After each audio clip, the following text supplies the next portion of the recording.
Welcome to the Spiritist Companion Podcast, your bilingual podcast about Spiritism. My name is Yuri Castro, and I'll be your companion on this journey where we study, reflect, and apply the teachings of Spiritism. This is our special segment, Parable Fridays, where every 2 Fridays we explore a parable of Jesus through the illuminating lens of Spiritism. Today's parable might challenge us a little. It's the parable of the laborers of the vineyard, also known as the workers in the vineyard. What does this parable teach us about divine justice, about mercy? Is it even too late to serve and grow spiritually? Let's reflect together. We find this parable in Matthew chapter 20, where Jesus tells the story of a landowner who goes out early in the morning to hire workers for his vineyard. He agrees to pay the early workers a fair daily wage. Then at 9 a.m. he hires more workers and sends them too. At noon he does the same, and again at 3 p.m. and finally at 5 p.m. towards the end of the day, he finds a few more workers and hires them, even though only 1 hour remains. At the end of the day, he pays all the workers, giving each one of them the same wage, regardless of when they started. The ones who started early complain, saying it's unfair, but the landowner replies, "Friend, I'm not being unfair to you. Didn't you agree to the wage? Am I not allowed to do what I want with what belongs to me?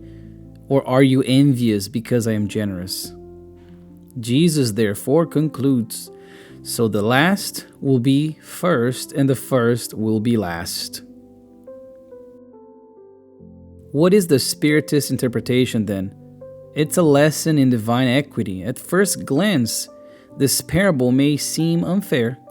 Why should someone who worked 1 hour receive the same as someone who worked all day? From a material perspective, it seems unjust. If we look at it from our laws of our current society, that's going to be something very unfair. But Spiritism invites us to look with spiritual eyes, not material ones.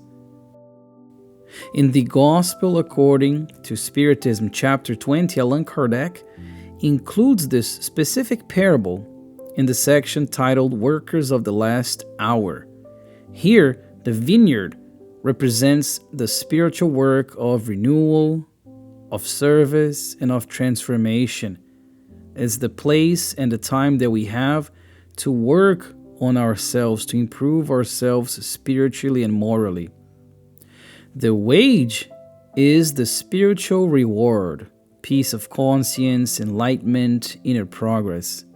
So the key message is this too: it is never too late to begin the work of the soul. And us Spiritists, we are often called the workers of the last hour. There is a chance of redemption for everyone. In the Spiritist understanding, some spirits begin their moral transformation early in life, while others only later. Some are drawn to the truth and to the eternal words of God from youth, while others sometimes may resist, may delay, may get distracted, until pain, experience, or reflection brings them back to the path. And when they do return, even if late, God receives them with the same mercy as those who began long before.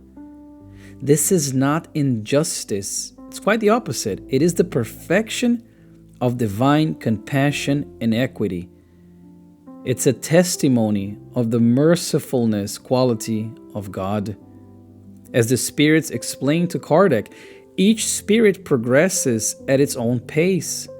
God grants each of us what we need, not what we desire.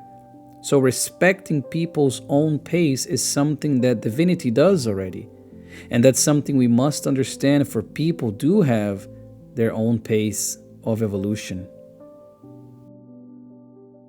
Another aspect of this parable relates to the ego and the envy.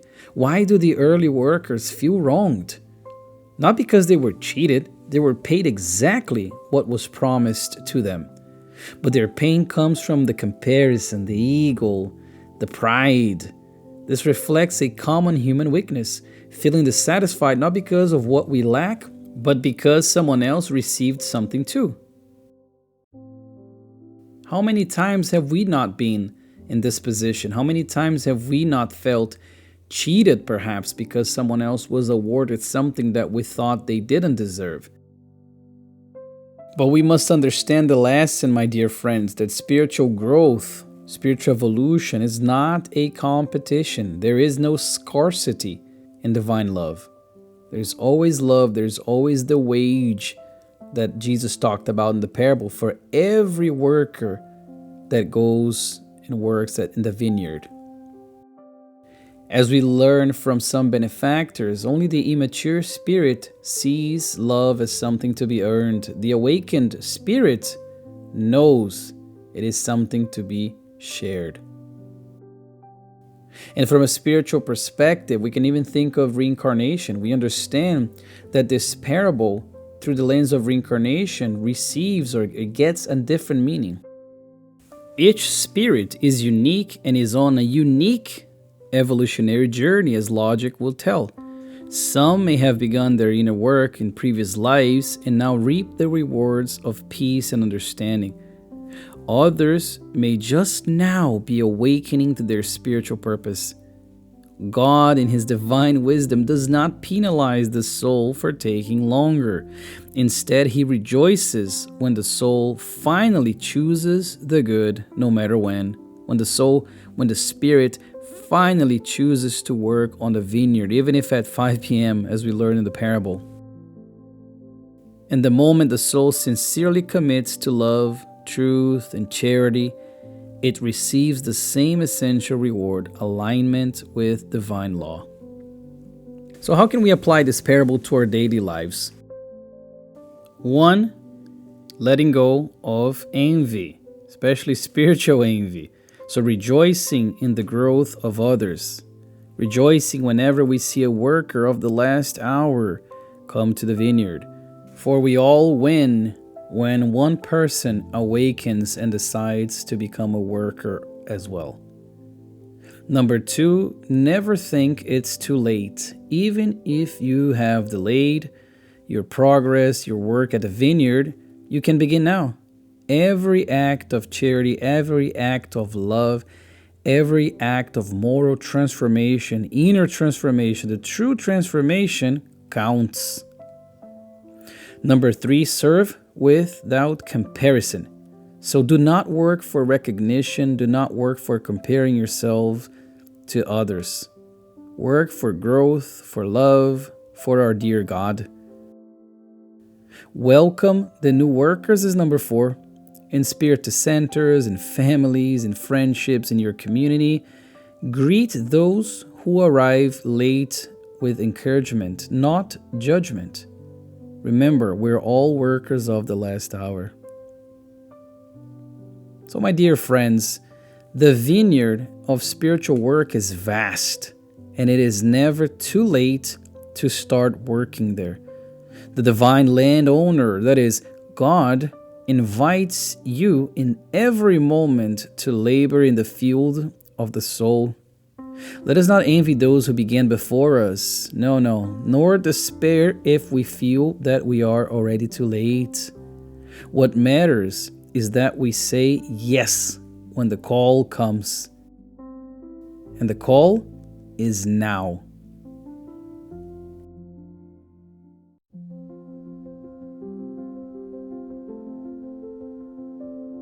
Thank you for joining me for this Parable Friday episode of the Spiritist Companion podcast.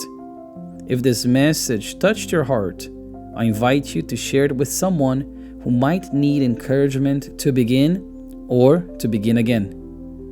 We'll be back in 2 Fridays with another beautiful parable. Until then, serve with love and walk in light. With fraternal love, your Spiritist companion.